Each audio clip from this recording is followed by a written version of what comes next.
पुढची बातमी पाहूयात। पुण्यामध्ये आयपीएस अधिकारी आणि तत्कालीन पोलीस आयुक्त भाग्यश्री नवटाकेंविरोधात गुन्हा दाखल झालाय। राज्य शासनाच्या आदेशानंतर बंड गार्डन पोलीस स्टेशनमध्ये गुन्हा दाखल करण्यात आलाय।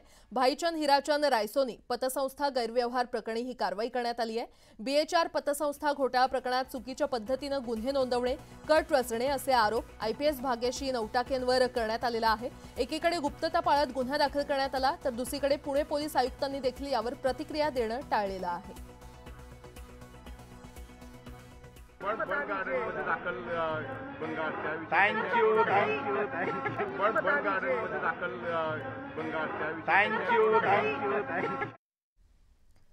मुंबईच्या गिरगाव चौपाटीवर जेलीफिश सदृश विषारी ब्लू बॉटलचा वावर दिसू लागलेला आहे। गेल्या काही वर्षात या ब्लू बॉटलच्या दंशामुळे अनेक पर्यटकांना इजा झाली आणि हे समुद्री जीव पावसाळ्यात मुंबईच्या समुद्र किनाऱ्यावर दिसून येतात। समुद्राचं तापमान वाढल्यामुळे ब्लू बॉटलचं पुनरुत्पादन वाढलेलं आहे आणि मुंबईतील गिरगाव, जुहू, वर्सोवा, अक्सा आणि दादर या समुद्र किनाऱ्यांवर ब्लू बॉटल आढळून येत आहेत। 2 दिवसांपूर्वी गिरगाव चौपाटीच्या किनाऱ्यावर सागरी परिसंस्थेच्या अभ्यासकांना ब्लू बॉटल दिसून आलेले आहे।